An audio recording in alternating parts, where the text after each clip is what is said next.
Thank you, my friend. I either have to get shorter or I need a taller pulpit. What do you think? It's serious though. Short can be fun. What's that? Short can be fun. Short can be fun. Thank you, Nancy. National spokesperson for that, right? Well, it has been an interesting week. I was in Rockland this morning, and the folks at Solid Rock Church there that meets at actually in Thomaston, that meets in the Thomaston Library, say hello. And most of them didn't know that you were here until this morning, but I told them, and so they said hello. And that is a small church. I may have mentioned to some of you that was planted by a couple who were 70 years old and went on vacation in Maine. They lived in Tennessee. They went on vacation in Maine 4 years ago, found that Rockland didn't really have a church, or there weren't very many churches there, felt called to come and start a church, and they did that. They were here for 2 years and then handed that off. And I just think that's a marvelous thing to do at age 70. And Sam and Joan Bennett. And so we enjoyed the time with them when we were here 4 years ago. And of course, they're back in Tennessee now, but they've got a wonderful young pastor who was away this weekend somewhere at Moosehead Lake getting a little R&R, and I got to fill in for him this morning and be with those folks. So they say hello now that they know you're here. And now that you know they're there, you can pray for them as well. Well, this is an interesting passage. It's a passage that takes place in Capernaum. Capernaum was the city, the town where Matthew was from. It is the place where Jesus does a lot of his ministry, and where he kind of used as a home base as well. It was a seafaring town. It was because it was on the coast. They say these towns on the coast are a little bit rough.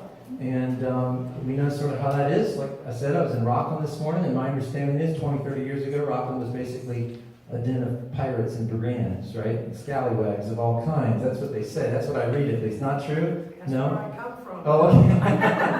Well then.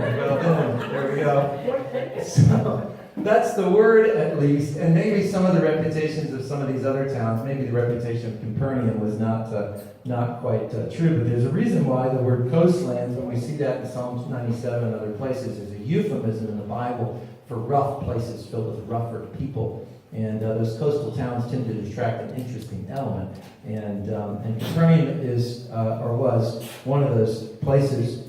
This is also about a centurion, and I wonder if one of the kids can tell me what a centurion is. Any of the kids know what a centurion is? No? A centurion was a soldier in the Roman army, and he was over a certain amount of men. Anybody want to tell me how many men he was over? How many soldiers he was in charge of? 100. Interestingly enough, no. And that's what I thought for a long time too, and I had to go look it up, but good, thank you for your boldness.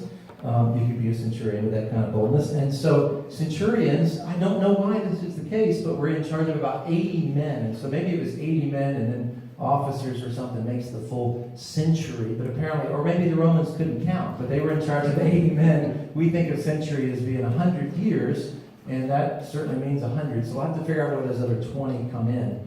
But that they were in charge of a lot of guys. And so an officer, and Jesus coming into Capernaum here, having just finished this great sermon, the Sermon on the Mount. He comes down from the mountain, comes into the coastal village here, and he has already healed this leper, and has not yet healed Peter's mother-in-law. We combined those two last week, but this is kind of between those two in chronological order, and is approached by this centurion. Now, interestingly enough, we find two different passages, two different of the Gospels tell this story. And so I want to go ahead and turn you to the second one because it gives us some clarity when it says a centurion came forward to him, appealing to him, because that's not quite what happened. It happened, but it just didn't quite happen in the way that you would think. So let's turn to chapter 7 of Luke. Chapter 7 of Luke tells the same story. Now, as you're turning there, keep Matthew 8, and we'll come back to Matthew 8. We're going to be looking at that passage in detail, but we're going to Luke 7 to find some clues, because this tells the same story with some more detail. Can anybody tell me why, any of the kids tell me why Luke would give a lot of detail in his stories? I'm surprised. I would expect the Bates kids to know this. Why would Luke, who was a doctor, give a lot of, I gave it away, didn't I? Give a lot of details in his stories? right? Now I know that Daniel he's known at the hospital for having this little computer card that he takes around with him everywhere so he can type in all of his stuff, all of his notes. And I think doctors have to learn to be pretty good note takers about people's conditions. You know, if you got something wrong with the left arm or the right arm, they kind of need to know which one, right? So they don't treat the wrong one and all of those kinds of things. And so Luke gives us a lot of details in his story, typically more detail than Matthew does. And this is helpful to us. You should know as well as you're turned there that 7 centurions are mentioned in the New Testament, and all of those reports are good. Every time we hear about a centurion, one of these Roman officers, even though the Roman folks were, even though the Jews were a captive nation to the Romans, and the Romans had these little garrisons, these forts in their towns, and they kept order among the Jews, and the Jews were basically a captive people to the Romans. Every time we hear about a Roman officer in the New Testament, he's doing something good. And that's kind of an interesting thing. It just kind of turned out that way. Or maybe God is telling us something about our preconceptions about people based on their race or their occupation or whatever else. Because God worked in the lives of a lot of army officers in the Bible. So Luke 7, and it says this: after he had finished all of his sayings in the hearing of the people, he entered Capernaum. Now a centurion had a servant who was sick and at the point of death, who was highly valued by him. When the centurion heard about Jesus, he sent to him elders of the Jews, asking him to come and heal his servant. And when they came to Jesus, they pleaded with him earnestly, saying, he is worthy to have you do this for him, for he loves our nation, and he is the one who built us our synagogue. And Jesus went with them. When he was not far from the house, the centurion sent friends, saying to him, Lord, do not trouble yourself, for I am not worthy to have you come under my roof. Therefore I did not presume to come to you. But say the word, and let my servant be healed. For I too am a man set under authority, with soldiers under me. And I say to one, go, and he goes, and to another, come, and he comes, and to my servant, do this, and he does it. When Jesus heard these things, he marveled at him, and turning to the crowd that followed him, said, I tell you, not even in Israel have I found such faith. And when those who had been sent returned to the house, they found the servant well. So before we dig really hard into this in Matthew 8, we got to know, is this the same story? Or is this 2 different stories? Well, I think there's an enormous amount of similarities that would lead us to believe that it is the same story. And John Calvin says it this way. You may disagree with me. You probably won't disagree with John Calvin. John Calvin says, those who think that Matthew and Luke give different narratives are led into the mistake by a mere trifle. The only difference in the words is Matthew says that the centurion came to him, while Luke says he sent some of the Jews to plead in his name. That there's no impropriety in Matthew saying that the centurion did what was done in his name and at his request. There is such a perfect agreement between the 2 evangelists or gospel writers in all the circumstances that it is absurd to make 2 miracles instead of 1. And so I believe, and a lot of scholars, most scholars believe, Bible scholars believe, that this is the same story. And so this sheds some light on this for us, that the centurion didn't actually go to Jesus on his own. He had other people go. And that makes sense. If he's an important army officer, maybe in charge of the garrison, we don't really know. But he would be able to send some other folks. It also tells us some interesting things about this particular centurion that are very unusual. Very unusual probably for a Roman army officer. And we'll get to that. So I titled this sermon, Marvelous Faith. In some of your Bible translations, I know some of you have some other translations, it might say that Jesus was astounded by his faith. In the English Standard Version, it says that Jesus marveled at his faith. In some others, in NIV, I think it says that Jesus was amazed by his faith. Only 2 times in the New Testament does it say that Jesus was astounded or amazed by something. One of them is here, that he was astounded at the faith of this man. The other time is that he is astounded by the lack of faith in the disciples. Interesting. And I think he'll show us something as we go on. So look at this with me. Look at the passage with me. And we're just going to work through it a little bit. Matthew chapter 8 is all about healing. Thursday night in our GCG group, we looked at all the different healings that Jesus does in this in this chapter and in Matthew 9 as well. And Jesus does this to show us his authority, that he is who he says he is, that he has the authority in his actions to back up his words in the Sermon on the Mount. And that's what he's showing us here. In fact, authority is an issue here with the centurion. The centurion came forward to him and appealed to him and said, "My servant is lying paralyzed at home, suffering terribly." Now, first of all, it's unusual that a Roman army officer would be concerned about his servant. In that day, servants were property, okay, like a slave. And he didn't have to treat him nice according to the law, but Roman army officers and Roman soldiers were not legally allowed to have a family of their own. They were not supposed to be married or have children so that they could focus on the work ahead of them being soldiers, so that when they were called out of town, it wouldn't be any big deal, and they'd go fully committed to the task, to the war, or whatever was going on for them. And so they weren't legally, according to Roman law, allowed to have families. And so many of them would have families on the side without the benefit of legal marriage, or have children without the benefit of legal marriage. Others, though, would adopt a servant. And we don't know the age of this servant. We don't know if this was an elderly servant to whom the Roman soldier was attached, or a young servant to whom the Roman soldier was attached. But we do know that he felt very strongly about this. "My servant is lying paralyzed at home, suffering terribly." And so he's not only concerned that the servant's not able to work. It's not just about the Roman soldier trying to get more productivity. Our Keurig stopped working this morning at my house. You can imagine what an uproar that caused. We were very upset. But we weren't really worried about the suffering of the Keurig, right? Well, see, that sounds really odd talking about human beings, but that's how the Romans typically thought of their slaves. If your slave's not working very well or is sick or something, you just get rid of him and get another one. But in this case, this Roman soldier is genuinely concerned about this other individual, because he says he's suffering terribly. And so he's concerned about the pain level of this servant. And if Daniel was preaching this sermon, he would probably tell you the pain level of I'm really picking on you today, but I just love all that doctor talk. It's great fun.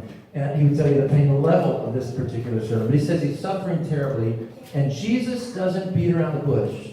Jesus doesn't say, "Well, you're a Roman, and I can't help you because you're not one of the Jews. You're not one of God's chosen people. I came to the Jews." He doesn't say that. He doesn't beat around the bush and say, "I'd like to come. I'll see what I can do to help." He just says very simply, look at it with me. He says, "I will come and heal him." Now that's authority.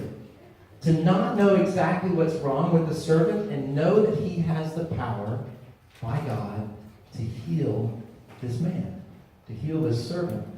Jesus had no question about it. "I will come and heal him." He's both willing and able to do so. But the centurion replied, or the Jewish elders that he had sent to speak to Jesus replied for him, "Lord, I'm not worthy to have you come under my roof, but only say the word and my servant will be healed." Now, why would he say that? I'm not worthy. See, I think a lesson in this for us is that when we need something from God, he responds to these entreaties. Notice with the leper, that the leper asked him, "Lord, if you will, you can make me clean." Here in this centurion situation, he's asking for help. When you need help from God, ask him for help. Some people walk around bitter because God hasn't done something for them, and it's something that they haven't asked him to do for them. Now, I'm not saying, we talked about this last week when we talked about healing, I'm not saying that God is always going to heal you in every situation from physical diseases or difficulties, but I am saying it's ridiculous for us to expect God to do something that we haven't asked him to do.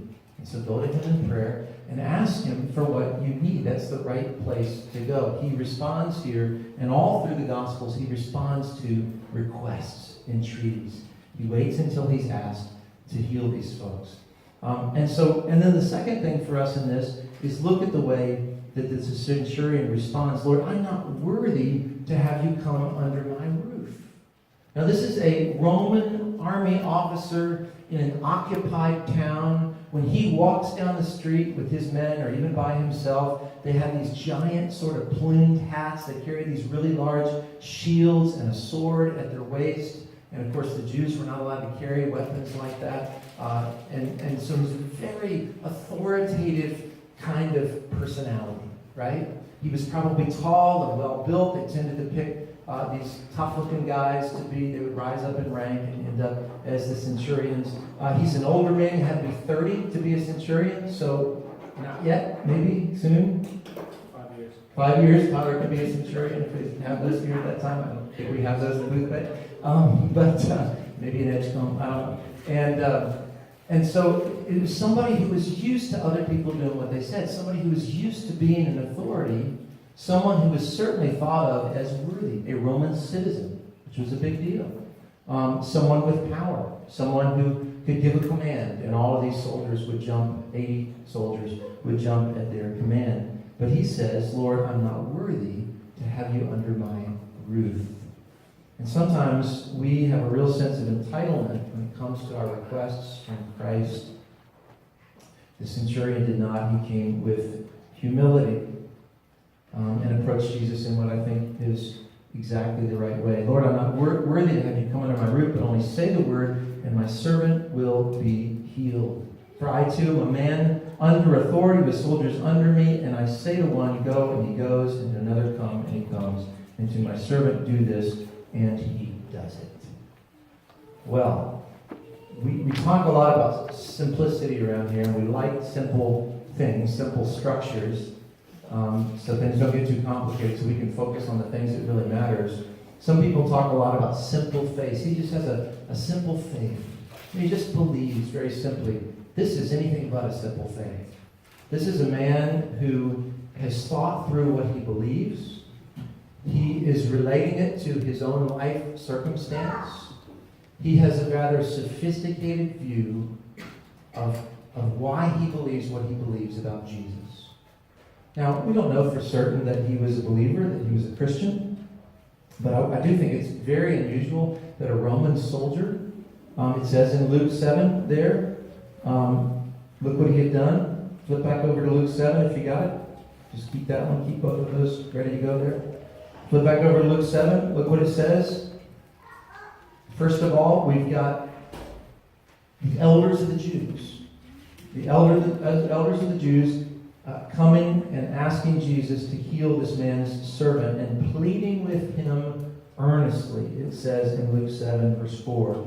They pleaded with him earnestly, saying, what do they say here? He's worthy to have you do this for him. So they say he's worthy to have you do this for him. The Jewish leaders saying this Roman soldier is worthy to have you do this for him. Why? Why is he worthy? Well, because they say, verse 5, he loves our nation. And he's the one who built us our synagogue. So we have a Roman soldier who loves this nation that, quite honestly, is hated by almost every other nation on the earth at that time. Right? This captive nation, what is there to appreciate about this Jewish nation that is so wrapped up in the worship of this one God? Well, it's hard to imagine how he would appreciate, how he would love the nation, and they'd be able to say that if this man was not a follower of that one God. If you're all about something, how can you say you love that person if you don't love what they're about? And that's the situation we've got here. He's the one who built us our synagogue. Here's a man who personally invested in this project and enabled this synagogue to be built for the worship of God.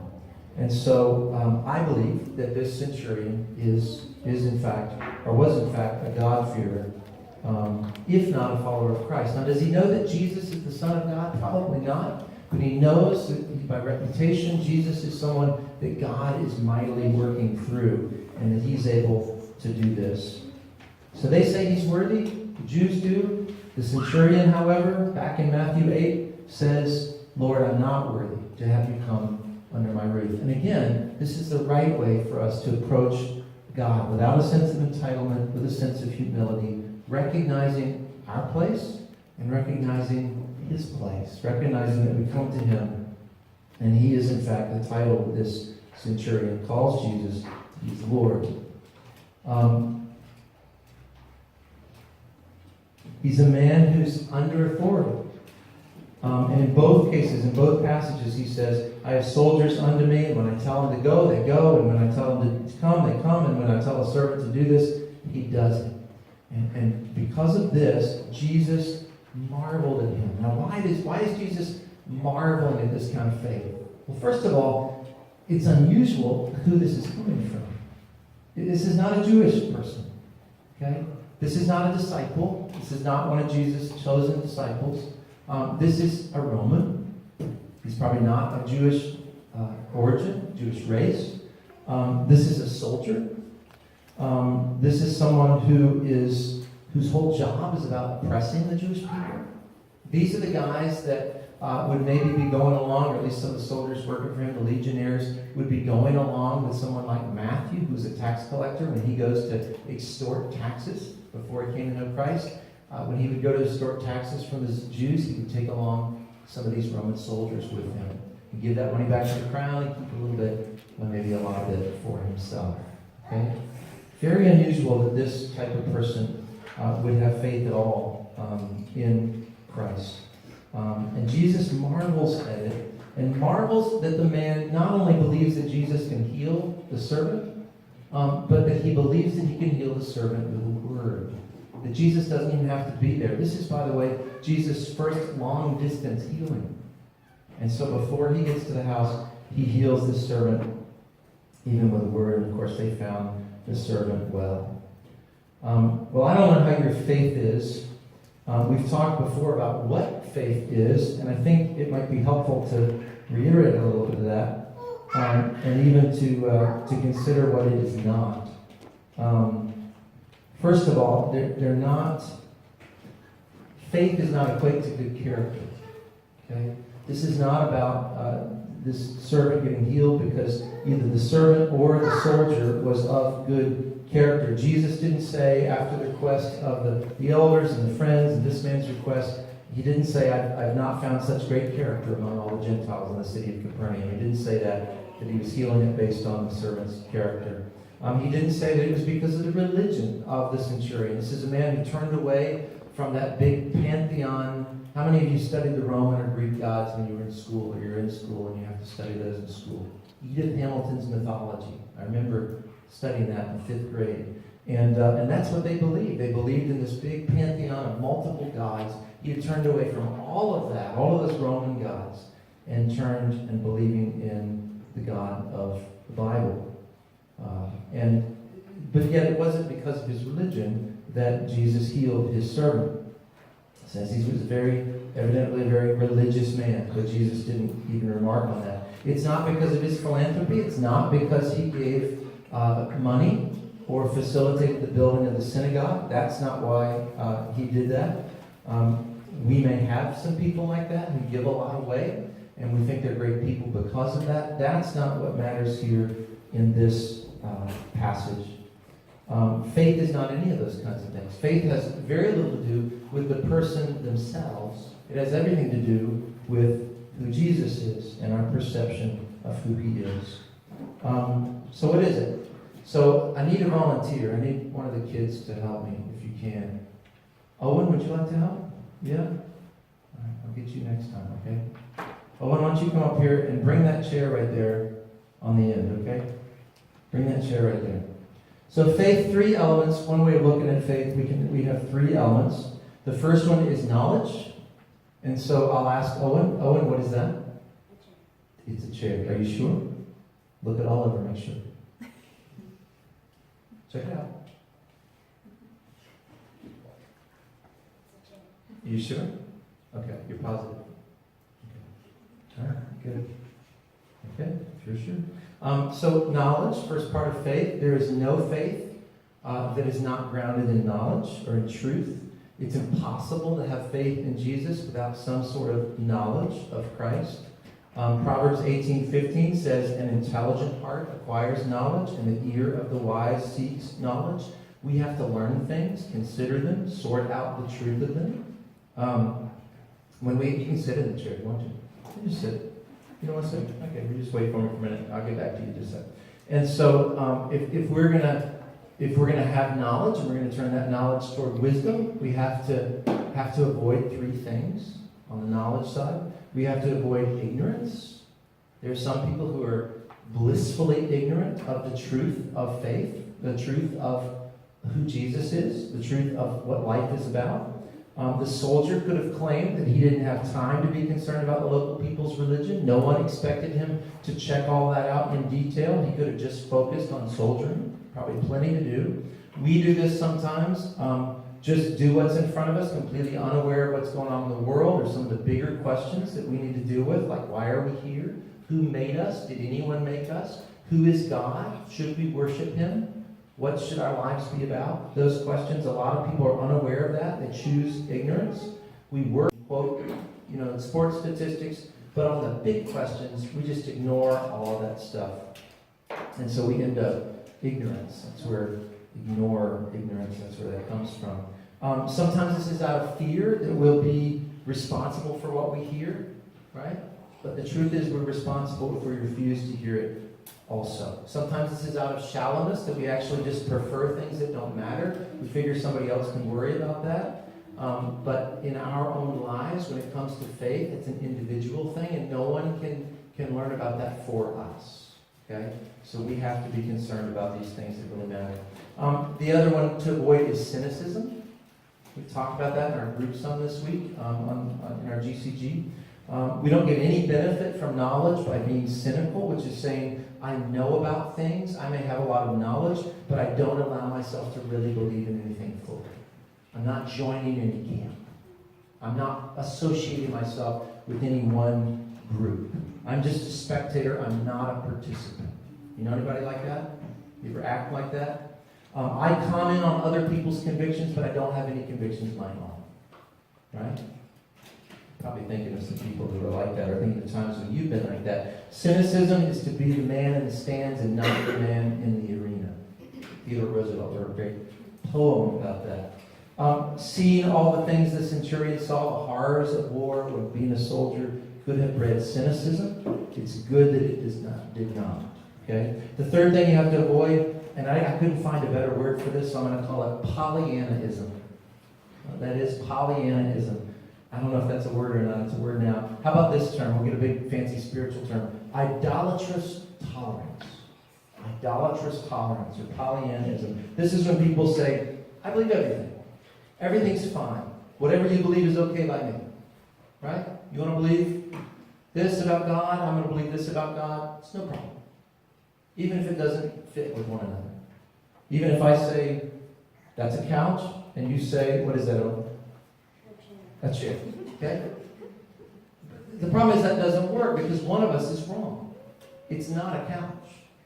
There's no universe or parallel universe in which that is a couch. It's clearly a chair. Now, we might be able to fit two people on it, but that doesn't make it a couch. The people who designed it as a chair. There you go. See, he's sitting in it. You're good at this. Okay? So that doesn't work. Idolatrous tolerance, where it's more important to us to get along with everybody than to recognize what is really true or what is really right. For the adults, that attitude is Nazi Germany in the 20s and 30s. Okay?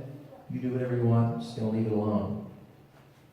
Something has to be right, and therefore other things must be wrong. Things that contradict the things that are right must be wrong. Something is true, and therefore contradictory things must be false. It's just the way that it is. And in our hearts, I think we all know this, but sometimes we just have a real desire to avoid conflict. And we want everybody to get along. And so we refuse to take a stand on any truth, especially hard truth or exclusive truth, like Jesus saying, I am the way, the truth, and the life. No one can come to the Father except by me. That statement is incredibly offensive to a lot of people in our community. Aside from the fact that we mentioned that you want to come to the Father and that God is male, which is offensive to some people in our community, Jesus is saying, I'm the only way. And none of the other religions are going to get you there to the Father. You have to come through me. And by the blood of Christ, we can come to God the Father. That's an exclusive statement. So for a lot of people, that's an offensive statement. There are some hard truths in the Bible that divide us from others who don't believe these things. And we need to study them and ponder them and reflect upon them and receive them by the grace of God and by the guidance of the Holy Spirit. Not that we're seeking out conflict with others. We don't want to be in conflict with others. But that we're willing to take a stand on the truth out in front of us, and most especially in our own minds and hearts. If there are doctrinal issues that you've never dealt with and you just say, I don't want to think about that one. That one's really complicated. You need to know what you believe about certain things, important doctrines in the Bible. Okay? Now, this is a man who is not of this place, wasn't from there, not of this religious background, not of this people, who searched out the truth and believed that Jesus was who he said he was, or at least that he was someone through whom God worked and that he had the power of God. It's a terrible risk for a Roman soldier to do that. He could have lost his job. He could have lost his life. But the greater risk for him and for us is to not believe or act on what we know to be true. To build your life on lies and illusions rather than find out what's real and building a foundation on that. Remember from a couple of weeks ago, rock, not sand. Right? And if you're one of those people who's just like Ezra this week, every time I saw him, he was throwing gravel in the air. If you're one of those people who's just like, whatever, that's fine if you're 1.5, but if you're 47, you need to know what you believe. And if you need help with that, come, I'd love to talk with you about it. Narrow gate instead of the broad gate, wherever it may lead, whatever the consequences of that are. Okay? So we don't ever move from knowledge to wisdom without a committed search for the truth of what we believe. So there's a lot of people who have the faith of the man whose friend asked him, what do you believe? And he said, I believe what my church believes. And then you ask the question, well, what does the church believe? And he says, well, the church believes what I believe. And then you say, well, what do you and the church believe? And he says, we believe the same thing. Now that is classic avoidance, and that is not going to be helpful to anybody, most especially the man who doesn't really know what he believes. Okay? If we talk about that too much and we say, believe, and you go, I don't know what they want me to believe, we may have people ask us the question, are you a believer? And we answer, yes, I'm a believer. And they say, what do you believe? And you say, well, I'm not exactly sure, but I'm sure that I'm a believer. You need to know what you believe. In the same way, why do we not see more fruit in the church and evangelism and sharing the gospel? People say, well, I don't know how to share the gospel. Well, if you know what the gospel is, if you know enough to be saved, to be a Christian, to be a follower of Jesus, you should be able to articulate, maybe not in fancy words, maybe you hymn and haw your way through it, but we should be able to explain to people why we know we're saved, right? Why we know that God did something in our hearts and what happened on the cross and what that means. And if you can't articulate that, you need to know how to articulate that, because if we can't say it, you probably just don't know it, right? You can work on your flawless diction and your articulation, but we need to know, okay? So the second thing, and we're back to Owen here, the second thing is conviction, all right? So first of all, knowledge, and those three things we want to avoid if we're going to have knowledge. The second thing is conviction of the truth of message, all right? So if you're convicted, you will act on that truth. So he's already done this, but if you believe that that is a chair, that it will hold your weight, then I want you to sit in it, all right? Do you believe it will hold your weight if you stand on it? Wait, be sure. Are you sure? You sure? I don't want you to get hurt here. We only have 5 medical professionals in the room right now. All right, go ahead. Give it a go. There you go. Okay, that's conviction. All right? That's conviction. Knowledge. All right, you can get down there. You make me nervous. Okay. Conviction is that we are willing to act on that truth, that knowledge that we have. And you know, not only does he believe that it's a chair, but he believes it's a chair that will hold his weight. Presumably, he's taken some kind of knowledge. He's looked at the chair. What's it made of? Metal? Metal and fabric. Wow, you're good at this. And so it does appear to be pretty strong, right? And so if I gave you a chair and it was made out of McDonald's straws, would you think that it would hold you? Probably not, right? And so he has conviction about the things that he knows, about the knowledge that he has about the chair. All right, the third thing is this. It's trust. Okay, true biblical faith made up of knowledge, conviction of the truth of that knowledge, and finally trust or reliance upon it. All right? So it's one thing to sort of in front of people as a display when you're really paying attention. Maybe you go into it real easy. Maybe if you're trying something out for the first time, you go down real easy in the chair just to see if it will hold you and test it out. But it's another thing to just go, I know chairs are strong. You don't weigh that much. Pretty much anytime. You can, hey, go to another chair and see if it'll hold you. You want to try something? Try some chairs out in front row there. Yep. There you go. Okay. I don't have any surprises here. It's not like the fifth one's going to collapse. Oh, that holds it pretty good. Okay, awesome. Hey, nice job. You want to put that chair back for me? You can go sit down. Good job. You know, that's good. Good job, Wilma. So, do you know when we see the trust part? It's not when you're on display and you're trying that out. It's later on when we're eating dinner and he's not even thinking about it, just sits down in the chair. That's trust. Okay?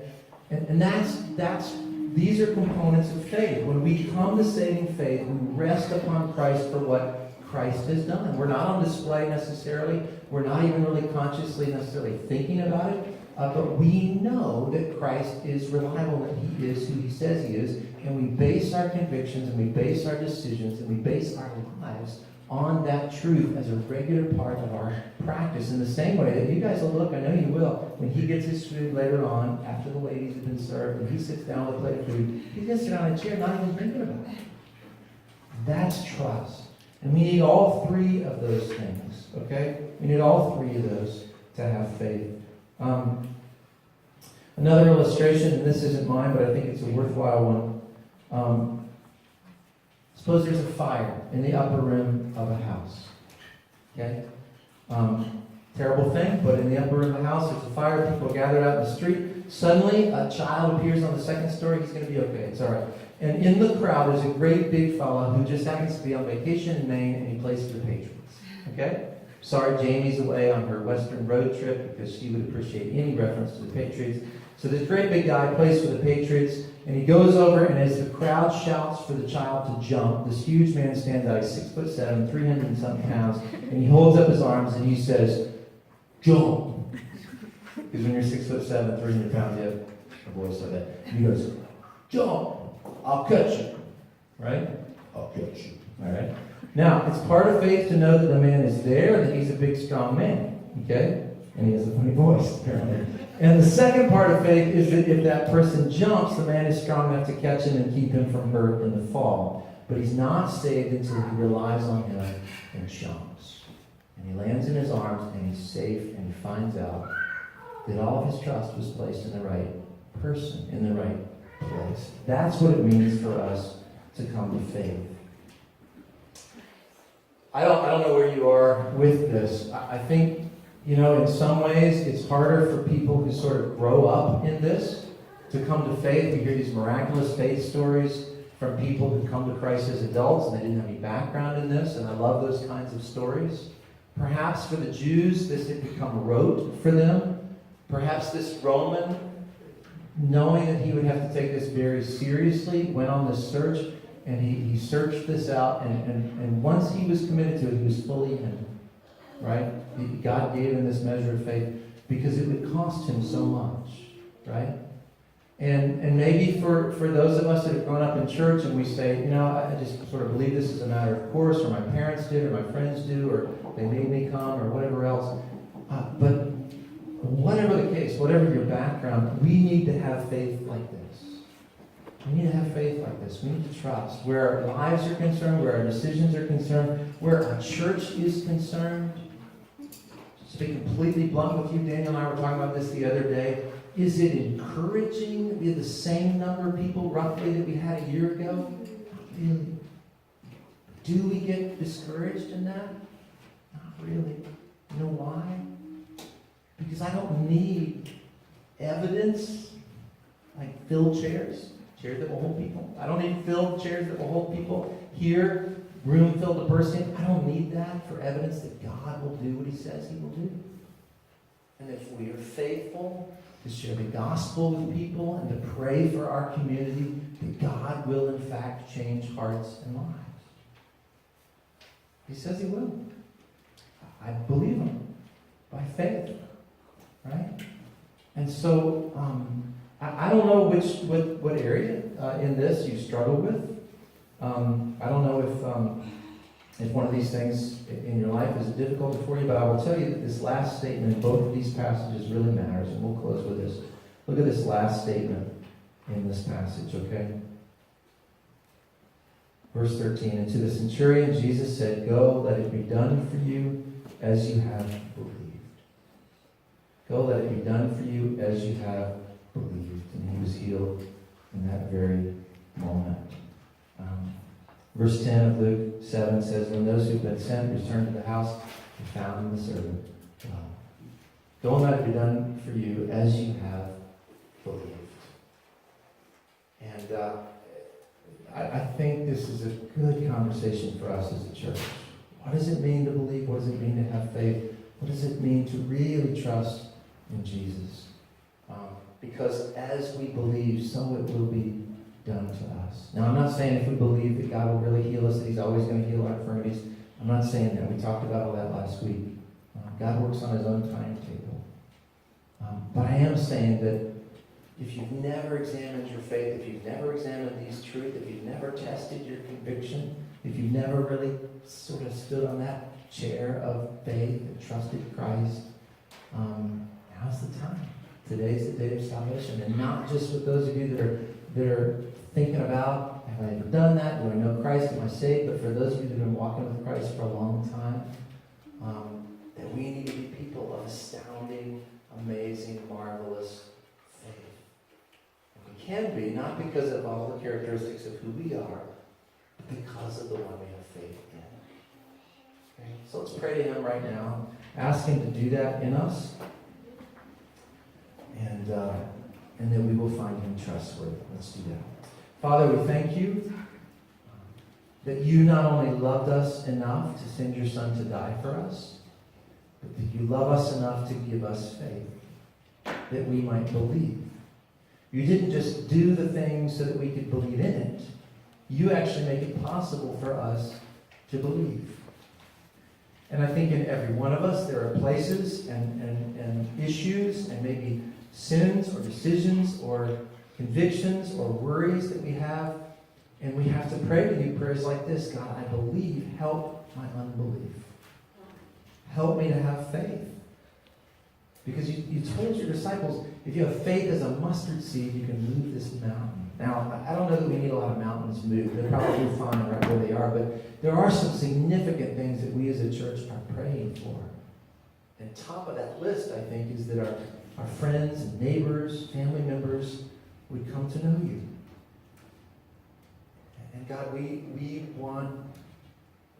know what it says in Your Word. I think a lot of us do. We want to know it further. We want to have conviction about what You say to us. We want to find You trustworthy. And we want to be trusting. So take away our cynicism. Take away our ignorance. God, work in us that we might have faith. And that You might work through that, as You say that You will do, not because of the quality of our faith, as if it were something we could bottle up and that in and of itself is of value, but because of who You are, and because You are faithful to us. And we pray this in Jesus' name. Amen. Let's sing together, that we might encourage one another in our faith.